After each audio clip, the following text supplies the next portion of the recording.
Split backfields and running back injuries offer under the radar breakouts every season. Instead of fighting for those guys on the waiver wire, we tell you which running backs to take a shot on late in drafts on today's episode of Locked On Fantasy Football.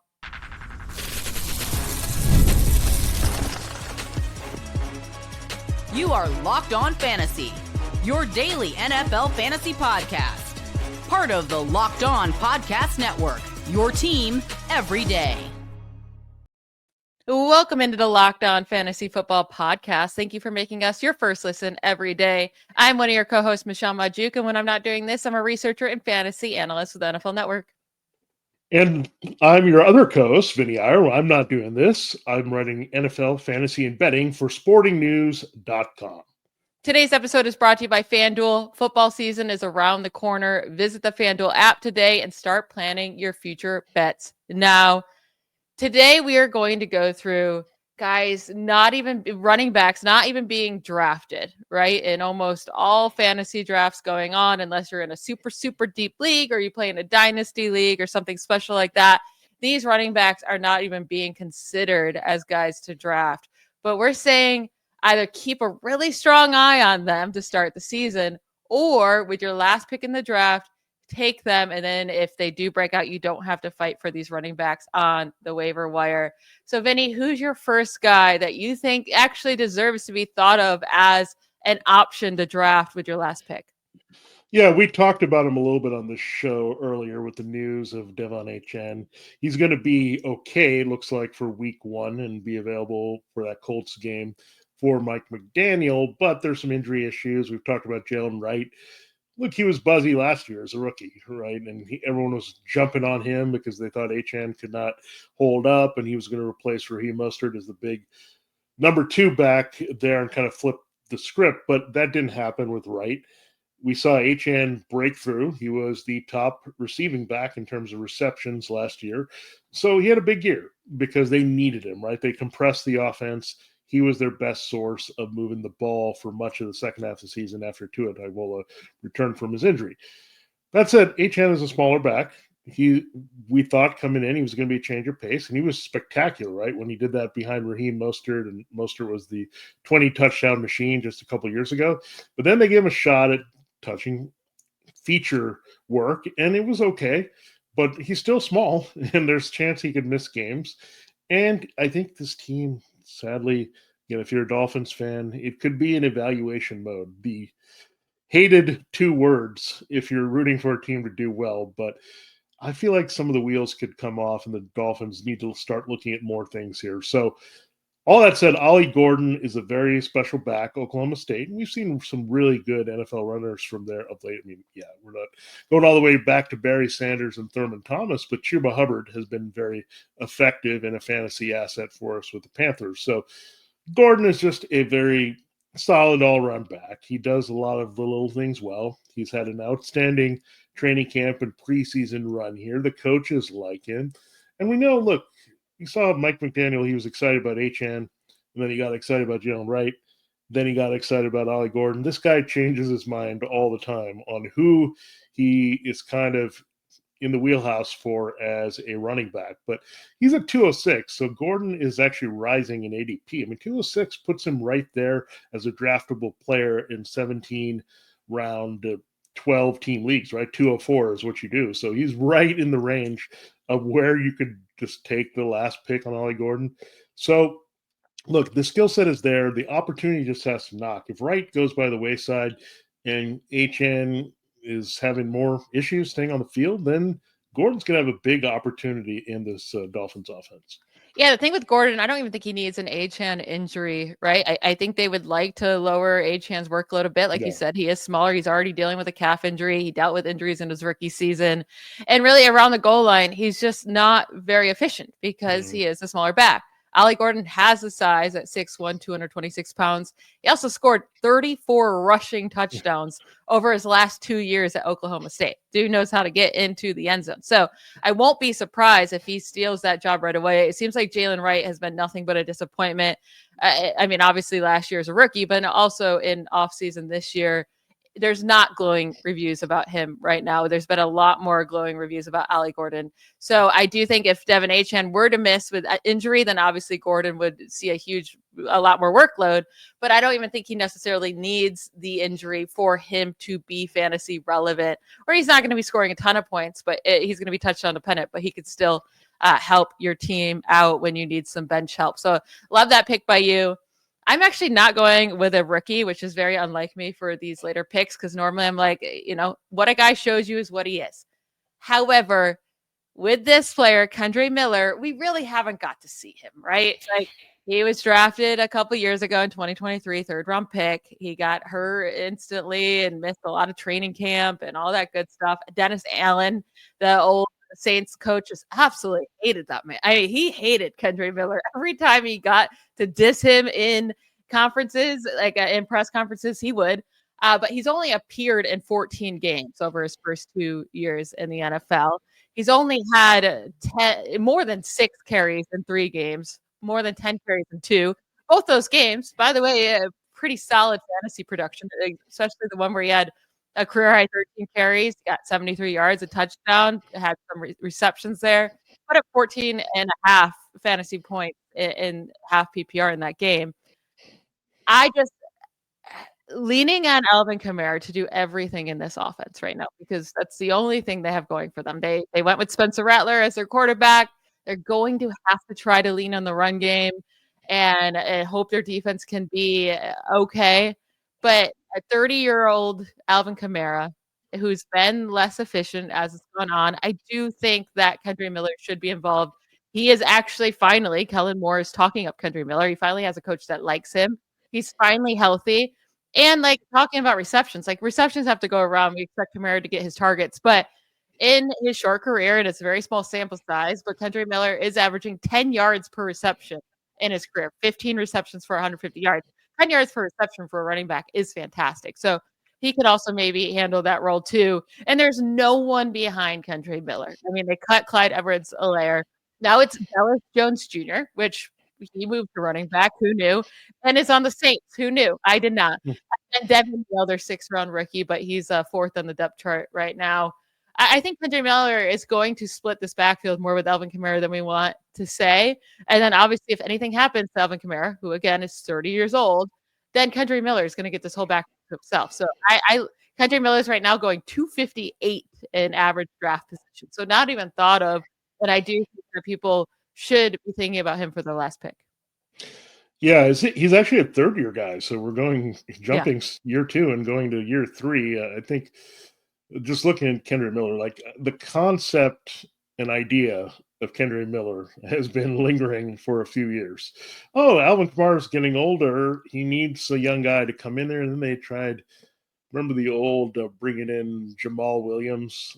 That didn't really work, right? I mean, he had the big scoring season and the Lions moved on with David Montgomery, and that was that for Williams. So when I look at this backfield, yeah, they need to lean on the run. And I think there's a misconception. Look, the Saints quarterback situation stinks. Spencer Rattler starting. They cut Jay Kaner. We figure Tyler Shuck is going to start at some point to see what they have before they start weighing Arch Manning and Cade Klubnik and Garrett Nussmeier in next year's draft. So they need to look at Shuck at some point. I think actually Shuck might have helped Kendre Miller at some point because he's a deep thrower.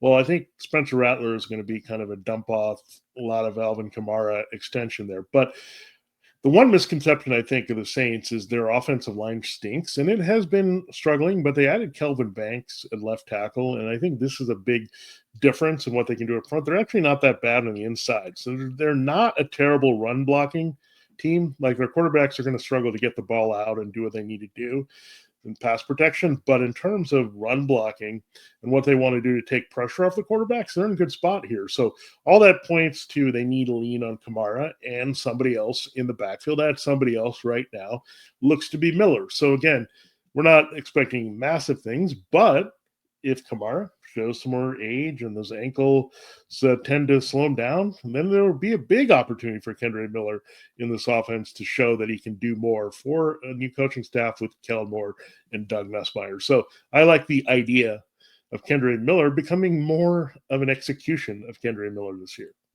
I love it. We are going to go through 4 more running backs that we like to take, at least think about taking late, and you should too. We'll get to that right after a quick break. This episode is presented by Yahoo Fantasy. The NFL season is right around the corner, and you can feel the buzz. Fantasy football season is here. Everyone's researching, drafting, and building their championship squads. If you haven't joined a league yet, now's the time, and it's all happening on Yahoo Fantasy. This year, like always, Vinnie and I are playing fantasy football on Yahoo Fantasy, and you should too. Whether you're a first-timer or a veteran creating your millionth league, Yahoo Fantasy is loaded with fun ways to compete and brand new features that will make the game even better. It all kicks off on September 4th. So now is the time to start playing Yahoo Fantasy Football, which offers so many fun ways to compete. Want more ways to play? Try the brand new Fantasy Guillotine League mode, where the lowest scoring team gets eliminated weekly until one team is left standing. If you want to play instantly with friends, you can try out the new Draft with Friends mode. If you prefer the classics, you can get your crew together and go head-to-head in a private league. And if you have no crew, no problem, join a public league, the easiest way to play. The NFL season kicks off September 4th, so don't wait. Start your league now. Draft now at yahoofantasy.com/LockedOnNFL. That's yahoofantasy.com/LockedOnNFL. All right, let's continue with our favorite deep running back sleepers for this year. You're going with another rookie. Who you got, Vinny? Yeah, if you're in a draft with me, I'm just going to take shots at these guys if I get bored in the later stages of drafts. So I'm just going to keep taking these guys. And luckily, there are some leagues where I compete in that don't have a kicker, so I can just keep drafting these dudes and looking for the upside. But one guy, I always look at situations that are favorable, and this is one. In the Bengals backfield, Taj Brooks, he's actually played a lot in the preseason, and Chase Brown was very productive last year. But Chase Brown is a smaller guy, and he could potentially take a beating here as he has to start the year as the leader of this backfield. They didn't waste time hanging on with Zach Moss too long. They brought back Samaje Perine for a little bit to examine if he could be the number 2. But really, Taj Brooks has looked really good here, just, again, handling what they want to do in this offense. Now, yet, you look at the Bengals, their offensive line is not that great, but again, they struggle more at the tackles. They're actually trying to improve the interior a little bit. So that actually helps you as well if you're running. But we also know the biggest thing that opens up the Bengals rushing attack is everyone is deathly afraid of Joe Burrow throwing to T. Higgins and Jamar Chase downfield. So there's going to be natural running lanes in this offense for whoever carries the ball because of that, more so than the blocking. So again, you can't ignore number 2s in general, but number 2s in an explosive offense don't. I mean, look at Chase Brown last year. We were thinking about Zach Moss. So you like Moss, and then he got hurt, and then it just trickled down to Chase Brown. All that production that we thought Moss could get in the Bengals offense went to Chase Brown. So that, who says that couldn't happen again, right? If Chase Brown has an injury and this opens it up, but I think he's one of the more intriguing and forgotten handcuffs, I think, going into drafts. Like, I'm not forcing my way. You don't just look, who's number 2 in the depth chart? I got to get him behind my starter. No, I would take Taj Brooks if Chase Brown is not my starter. Like, I want to stash it. I want a piece of that Bengals offense late if something happens to Brown. Again, Taj Brooks can do a little bit of everything well what they're looking for in that offense. And they're going to score a lot of points. There's going to be some touchdowns to be had. So all that says Brooks is a good spot. Right now, his ADP is around 239. Yeah, I mean, it's one of the best offenses in the league, right? That's what we expect. Yeah. If not, the best offense this upcoming year with how bad their defense is going to be. And Chase Brown, like you said, is a smaller guy. We were worried about him getting too big of a workload last year. We were like, he can't handle that. He proved us wrong. He did handle it for most. He got hurt at the end of the season, but he did handle it. But you never know with these running backs. One injury, and all of a sudden, a guy that, like I said at the top, a guy you did not expect to be fantasy relevant, all of a sudden, you are dying to get him on the waiver wire, and then you have to fight for him instead of just thinking about, that insurance, whether you had Chase Brown, you drafted him, or, you just wanted to take that shot on him later and try to get that extra running back possibly.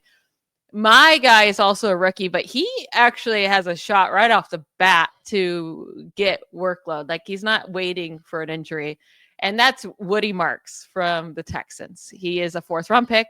But I will say the Texans traded up for him by using a 2026 third rounder to trade up, right? So fourth round pick might seem late, but I do think them having to use that third rounder in 2026 speaks volumes. He has a decent size, 5'10", 213 pounds out of USC. Put a fairly good season, 1,133 yards, 9 touchdowns in 12 games, only 198 carries. So he was efficient. And it's not like USC has been like a big time running program, right? Like they hadn't had 1,000-yard rusher since 2017 when Ronald Jones did it. And so I do think it is telling that Woody Marks was able to do that with that program.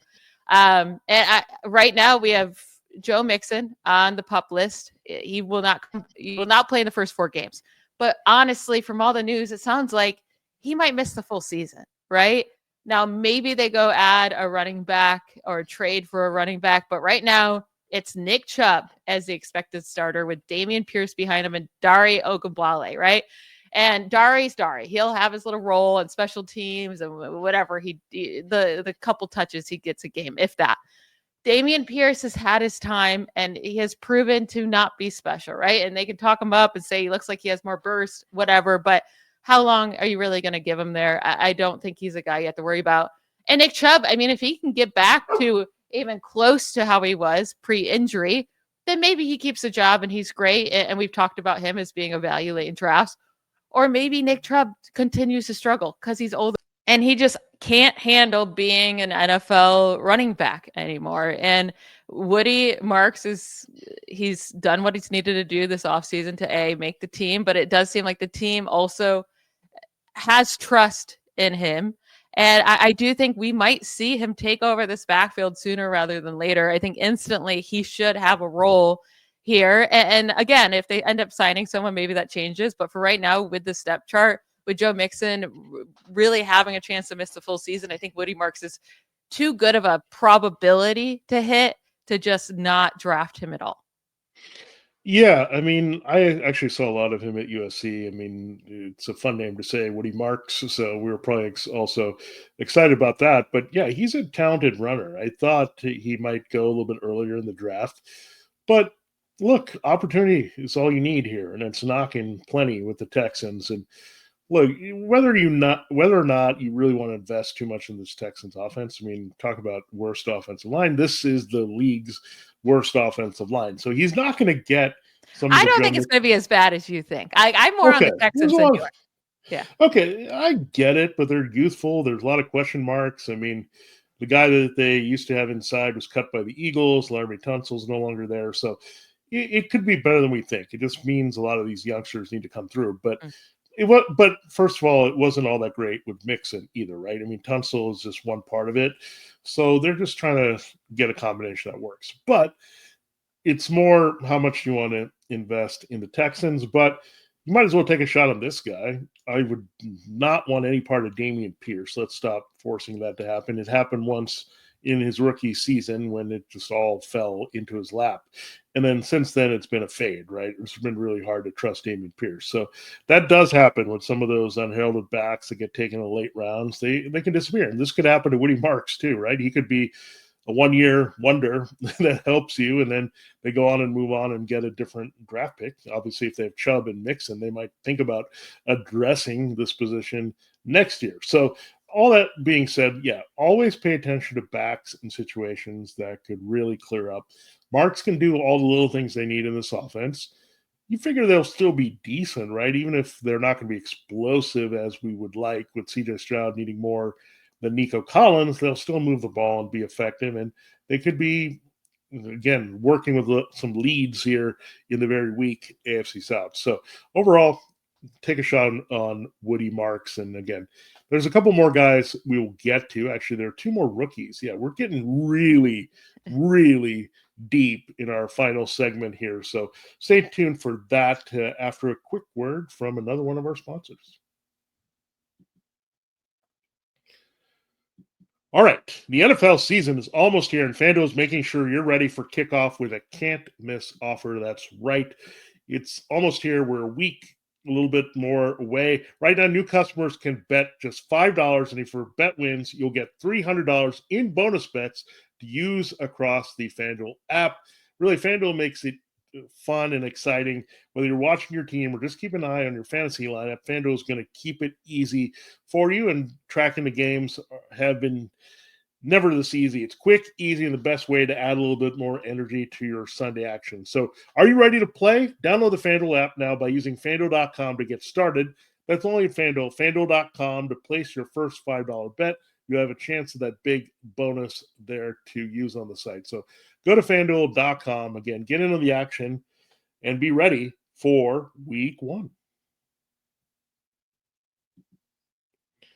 All right, Michelle, time to close the show. We're digging deeper for some sleepers. We'll update you on the next couple shows with some news and some mock draft information that you need here going into the Labor Day weekend. So stay tuned for those shows as well. But it is time to reveal our last couple sleepers that we like. And yes, we're going rookie. Yes, we're going situations where it's a little wide open. So, Michelle, I think your guy's buzzed a little bit more than mine, but still maybe a guy that's flying under the radar for a lot of drafters. Yeah, so I'm going to go with the Bears rookie, Kyle Monungai. It's a very hard name to pronounce, but Monungai, I'm pretty sure that's how you say it. He was a 7th round pick, right? And the probability of a 7th round rookie pick hitting is very, very low, right? So this is why he's 3rd on my list. But I do think he has a real opportunity for work here. Just making the team as a 7th round rookie running back is not easy. And he's 3rd on the depth chart at the moment, but Roschon Johnson's still dealing with a foot injury. We don't even know if he's going to be back by week 1. That instantly puts him as DeAndre Swift's backup if that were the case. And he went so late because he doesn't have like insane breakaway speed. He doesn't have the receiving chops. Like he doesn't really do anything super, super special. But what he can do is do everything solid and right and score touchdowns. And I think that kind of reminds me of guys Ben Johnson likes, right? David Montgomery, which David Montgomery has more of a skill set, obviously, than Kyle Monungai. I'm not trying to bring down David Montgomery, but still that guy that's just reliable. Think about Jamal Williams. When Ben Johnson had both DeAndre Swift and Jamal Williams, he preferred Jamal Williams. And Jamal Williams doesn't do anything special whatsoever, but he could be more reliable around the goal line and just be that reliable back that can get you a few yards each carry. And with DeAndre Swift, I mean, last year they have upgraded their offensive line, so maybe it was an offensive line problem, but he only averaged 3.8 yards per carry. I think my bigger issue is seeing that he only scored 5 touchdowns when he was with the Eagles, right? He's never been a touchdown scorer. It's been 6 touchdowns, 5 in each season. And when you see what Saquon Barkley could do behind that Eagles offensive line, right? And it was only 1 year removed from when Swift did it.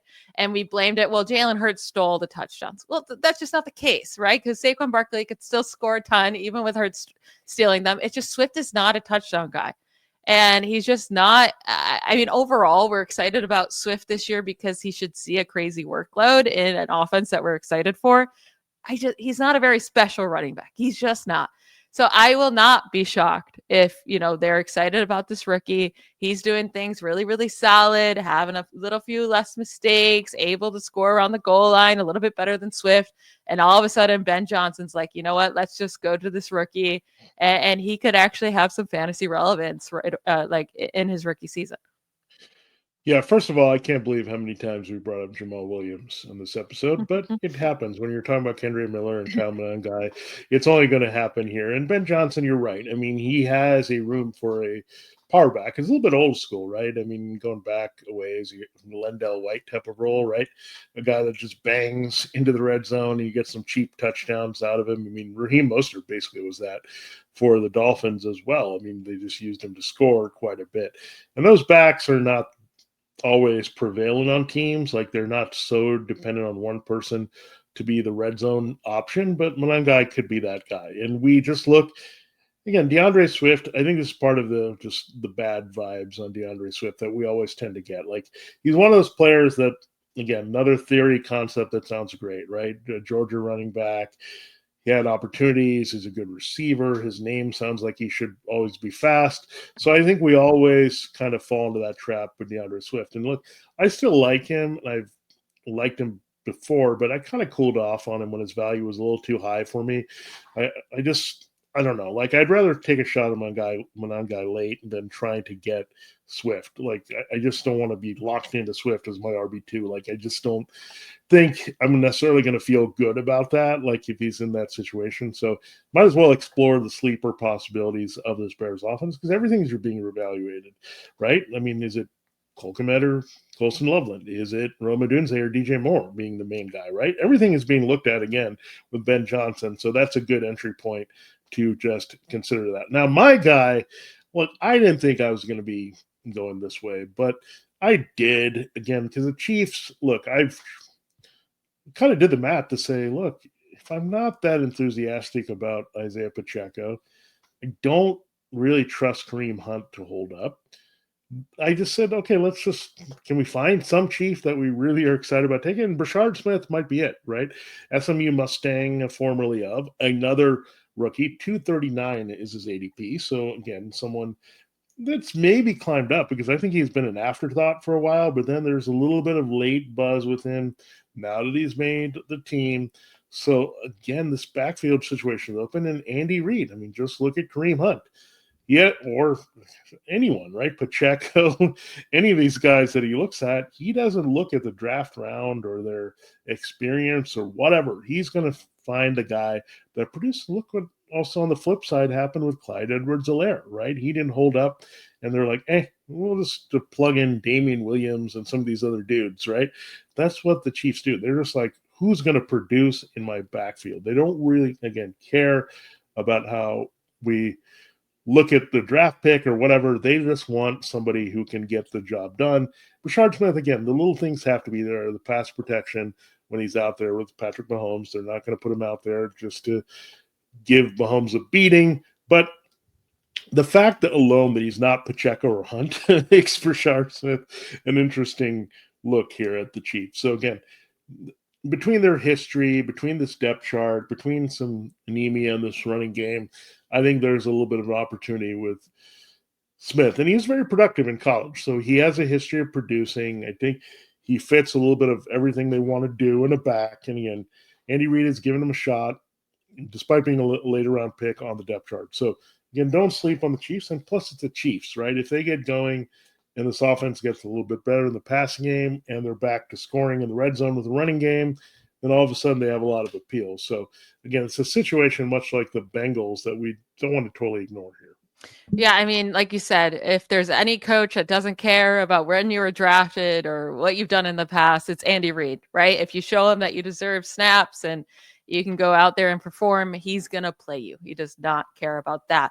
So I like that pick by you. That will be it for today's episode. I want to thank you all for making Locked On Fantasy Football your first listen every day. I do have an important request for you before I let you leave. Locked On wants to hear from you. We put together a survey to learn more about our listeners and make your favorite podcast even better. This is your chance to tell us what you like, what you don't, and answer questions about our advertising. Go to lockedonpodcast.com/survey to get started. Everyone who completes a survey will be entered for a chance to win one of 10 $100 Amazon gift cards. Again, that's lockedonpodcast.com/survey. You can also find the link in the show notes. Thank you so much for helping us out. We will be talking with you tomorrow. Bye, y'all.